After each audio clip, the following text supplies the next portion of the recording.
Chaldean Grammar, Chapter 4, Pronouns, hlap shmahe, or hlap shemane. So pronouns are words that grammatically take the place of nouns. I'm assuming you know at least some grammar as you're going through these lessons. If not, I mean, I guess this is as good a place to learn it as any. So that's what a pronoun is. It's a word that takes the place of a noun. So for example, in the sentence, he stole the horse, the word he is a pronoun. That represents a proper noun. So instead of saying Jim stole the horse, Jim is a proper noun. He stole the horse takes the place of Jim, this proper noun. He is a pronoun. That's an example of a pronoun.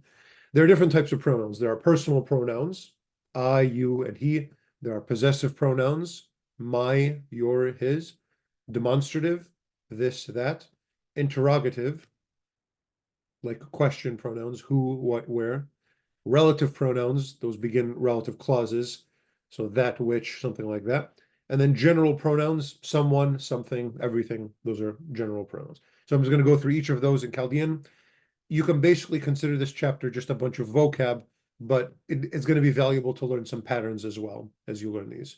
So first are the personal pronouns. The Chaldean personal pronouns are I means, sorry, the way to say I in Chaldean is ana. The way to say you to a single male is ayit. The way to say you to a single female is ayat. So ayit for a man or a boy, ayat or a woman or girl, ayat, ayat. He is au, and she is ai. Then if you want to say we, akhni, you can put a dot on top of the heth if you want to remember that it's harder. Akhni.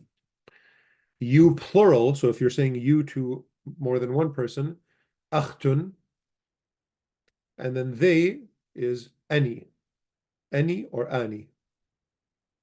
So go through them again.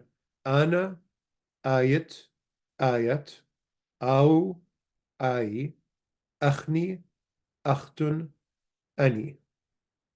I recommend very strongly repeating these over and over and over again. One thing that I did when I was learning various languages is I would draw like stick figure characters, one boy stick figure, one girl stick figure, and then more than one stick figure together and just point at them. So I would say Ana, point at myself, then Ayit for the single male stick figure, Ayat for the single female stick figure, Au, I would point at them, and Akhni, Akhtun, Ani. In English, all the second person pronouns are the word you. So whether you're talking to one guy, one girl, or a whole group of people, you use the same word you. In Chaldean and in many other languages, there are different words. So here, if you're talking to one male, it's ayit. One female, it's ayat. And then a group, akhtun. Whether it's all men or all women or a mix, it's akhtun, no matter what. So this is a very, very important chart to memorize. Really spend time and kind of let this absorb into your mind so that it kind of comes really naturally as you're speaking and reading. Like in English, they generally come before the noun they refer to. For example, Ana Melka Demvita. I, the king of the city. We basically know this whole phrase now. So Ana, we know is I. Melka is a vocab word we've seen before. Is I'm the king. De is of.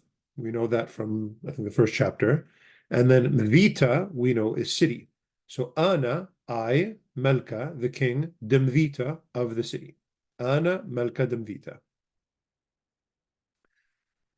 Achni, Chaldean. We, Chaldeans. So Achni, we, and then just the word Chaldeans. Achni, Chaldaye. It's plural because we're speaking of more than one person. Achtun, Inshe. You, women. This is a new vocab word. This is the plural for women. So it's bachta is singular for woman. Inshe is women. Actually, we may have seen this before. I don't know. Okay. So this is how to use these personal pronouns. Very much the way you would use the same things in English. Okay. And that's it. Possessive pronouns. Now this is how you say I if you're the subject of the verb. Ayat is if the person you're talking to is the subject of the verb. These are personal pronouns, and that as subjectives. Possessive pronouns. In English, it's my, mine, your, his, my, your, his, hers, our, your, their. These are called possessive pronouns in English. There are two types. There are attached ones and detached. And so the attached ones are endings that you add to the end of the noun that you're possessing. So if we're talking about a name, let's say I want to say my name. The word for name is shimma. If you want to say my name, you take the word shimma and you chop the end off and you attach this ending. So if you want to say my name, you say shimmi. If you want to say your name, you trim off the end of shimma and you add this ending, uch. So if you're speaking to a male and you want to say your name, you say shimmuch. If you're speaking to a female and you want to say your name, shemmach. If you're speaking about a male, you want to say his name, shemmeh. Her name is shemmah, shemma, or shemmah. If you want to say our name, shemman. Your name, if you're speaking to a group of people, shemmochon. Their name, shemei. Or in many villages, you'll hear shemeihi. Totally valid either way. And you can take any noun and you attach these endings to them, and it becomes my and then that noun. So if you want to say my house, you would say, so it's the word for house is betha, and you attach this ending. So bethi, bethuch, bethach, bethe, betha, bethan, bethochon, bethei, or bethehi. So here are the endings by themselves without a noun kind of placeholder. So you can, these are very, very, very important to memorize. In fact, there are even verbal systems that are based on these endings. So these are absolutely essential to memorize. So memorize, take a long time, memorize these. Put in all kinds of different nouns, practice, and again, point and say it verbally, say it out loud, practice with your friends. This really make sure these get absorbed into your mind. So as their name suggests, these pronouns are not independent words, but simply endings that go on the end of a noun to show possession. These endings are used very frequently in Chaldean and should be thoroughly memorized, as I just said. More examples of the possessive pronouns. Tori, my bull. So Torah is bull. Tori, my bull. Bethei, their house. So Betha, Bethei, house of theirs, their house. Now here, let's see, we'll do something different. His red book. So Kthawa is book. Smoka is red, and you know that adjectives like red come after the noun. Kthawe, his book. Smoka, his book red, or his red book. Kthawe smoka. It is worth saying that in almost all dialects of Chaldean, these endings, shemeh, shemah, are sort of softened. So you don't really hear the he very hard in most dialects. Shemeh, shemah is usually pronounced shemeh, shemah. However, there are some dialects, totally legitimately, who actually make it even harder and make it sound almost like a heth. So you'll hear some dialects that will say shemeh and shemah. And again, the different variations of the dialects is just a richness in language. There's no one that's right or wrong.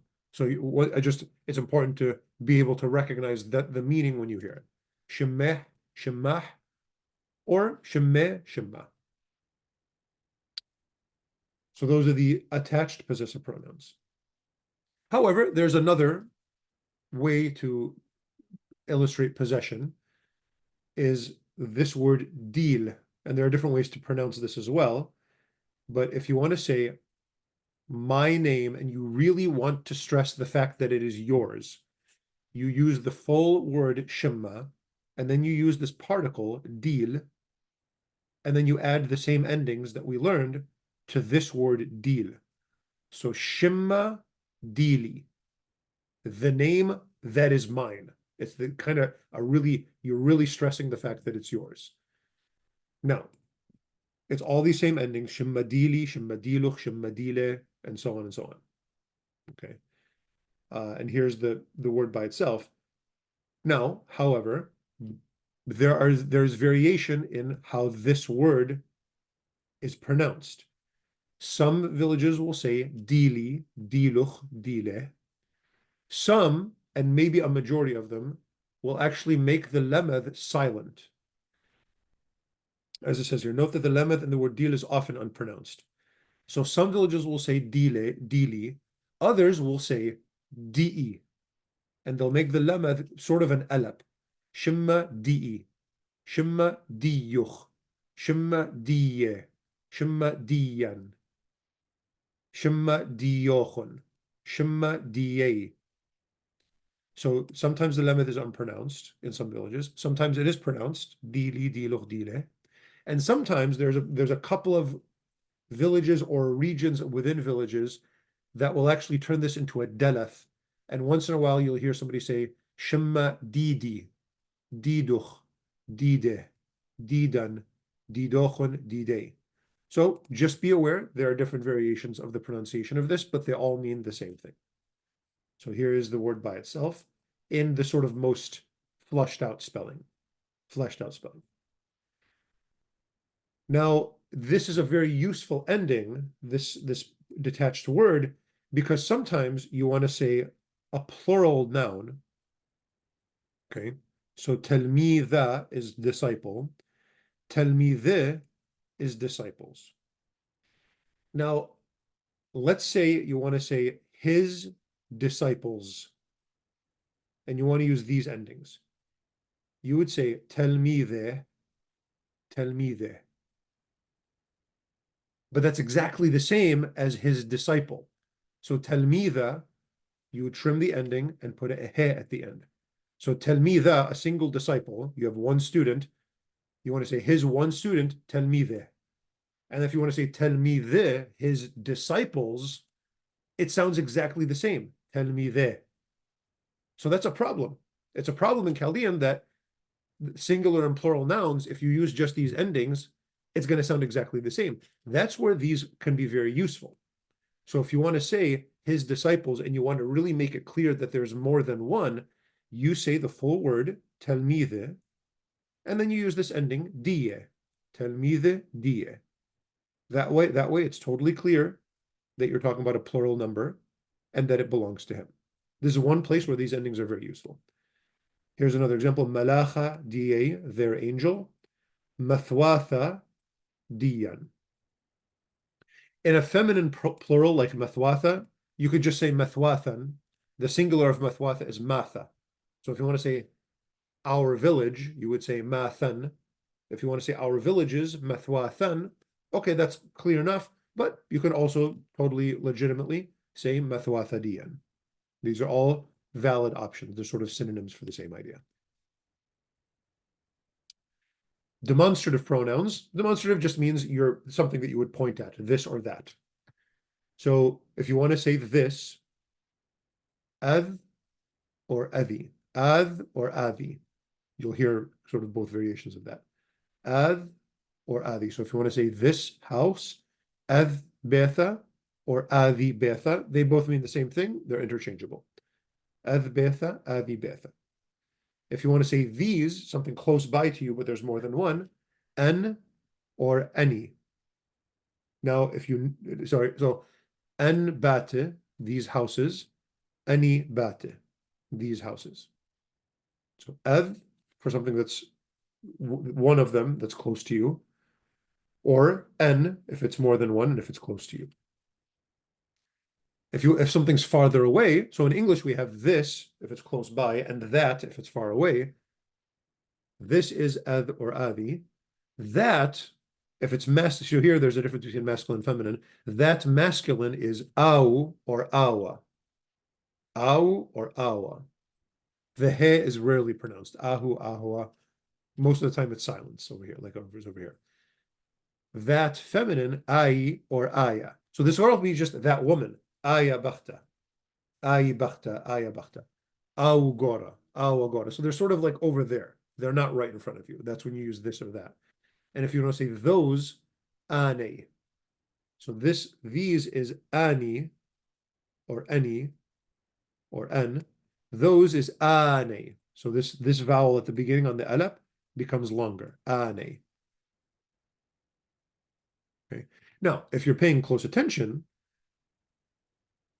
these demonstrative pronouns, awa, ai, and ane, are very similar to these personal pronouns, au, ai, any.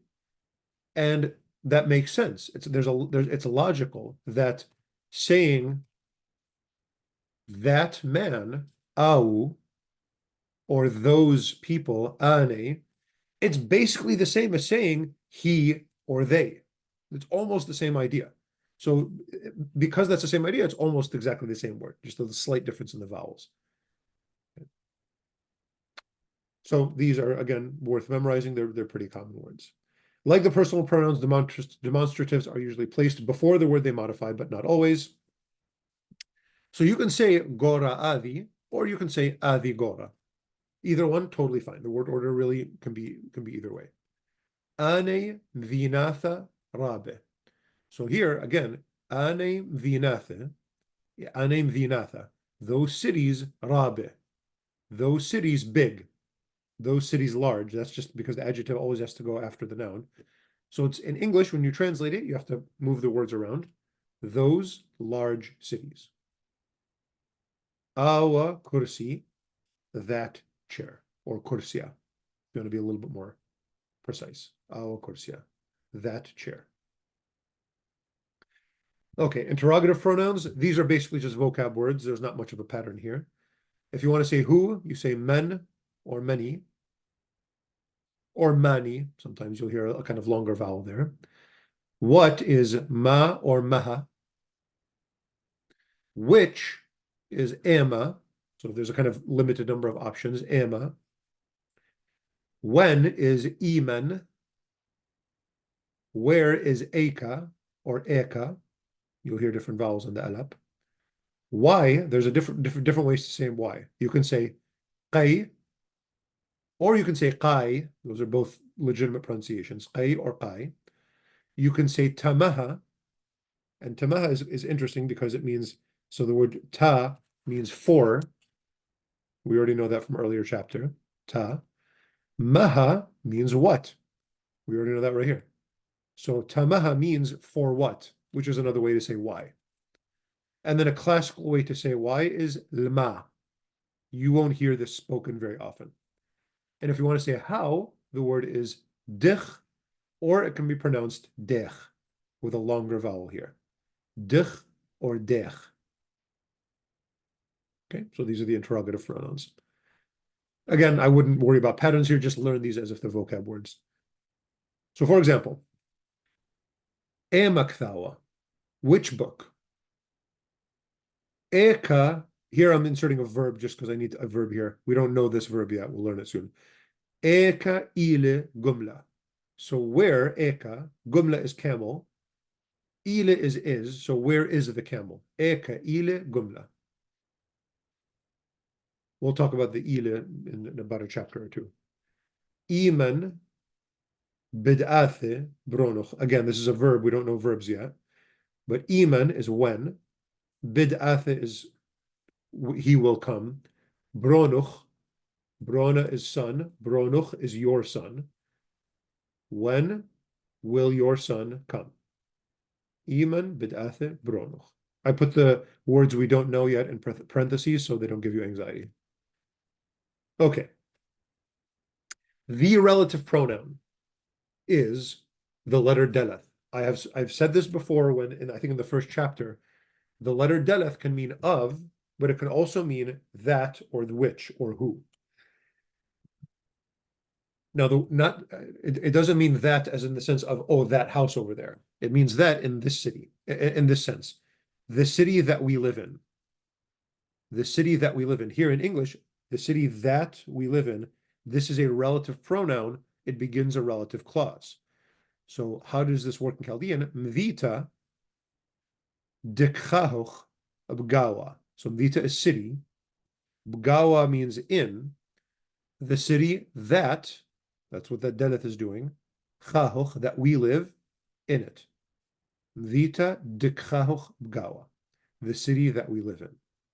So that's how deleth is used as a relative pronoun. Melka, the king. Da'athe, the king who comes. The king who. So here now deleth is the king who comes. Relative pronoun. Kalba is a dog.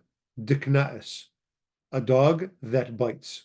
Kalba de, which, the dog which, or who, bites. So that's the relative pronoun. If you didn't know what a relative pronoun is in English, now you do. That's what it is. Okay. Here's some general pronouns.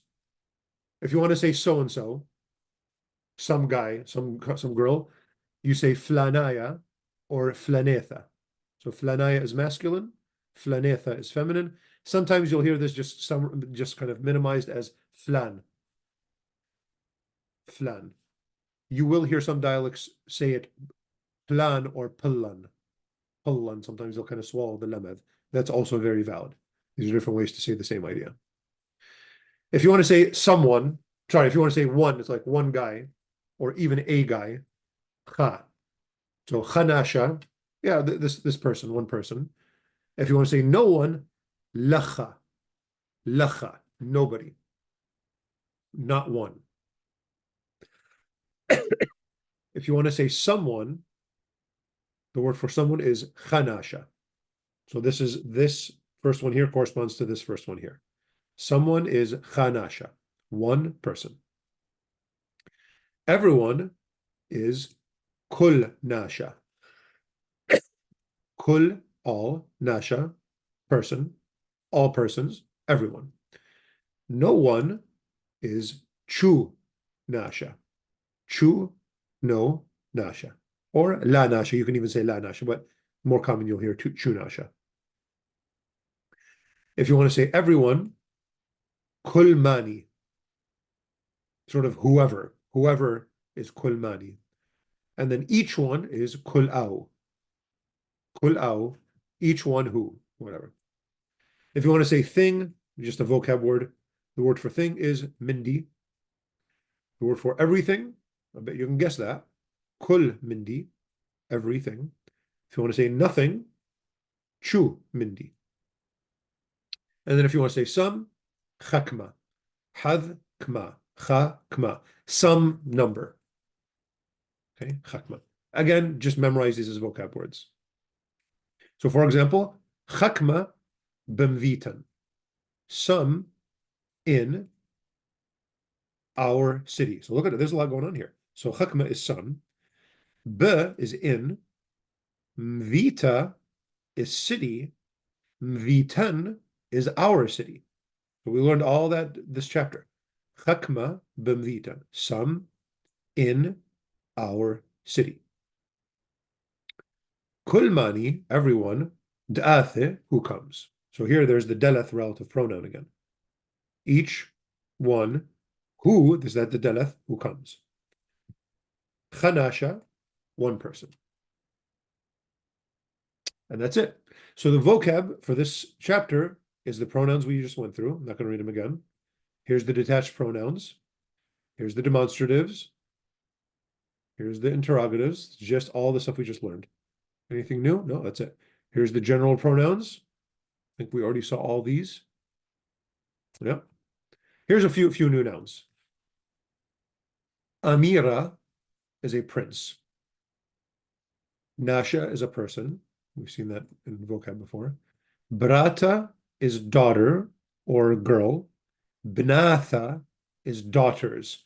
So the word brata has an irregular plural. Brata, if you want to say more than one brata, it's bnatha. And this, I suggest, just learn it as a new vocab word. It has an irregular plural. There's no bratatha. It's brata for one girl, bnatha for many girls or daughters. This is supposed to say ptholta, the word virgin. Ptholatha is virgins. This is just a typo. So virgins is ptholatha, and virgin is ptholta. Thought is hushawa or hushawa. Handmaid is khaddamta. Book is kthawa.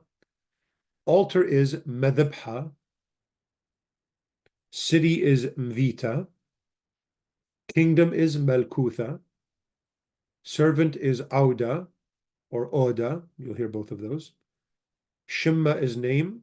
Tlithayutha is the Trinity. You can see the word tlatha there. So tlithayutha. And then telmitha we saw earlier is disciple. So this is just more words you can use when you make your sentences when you're practicing. Here's some adjectives. Alisa is narrow. Bshila is cooked. When something is a bshila, it's cooked. Zodana is something that's extra. And then libbana is hearty or bold. Libbana. So you can see the word libba there. Libbana is heart. So the word for libba, the word libba is heart. The word libbana is hearty. So there's your exercises. Translate these in English. Translate these into Chaldean, some active stuff. Translate into English again. Some phrases. More translate into Chaldean, and then write some phrases. Okay. Good luck. See you next chapter.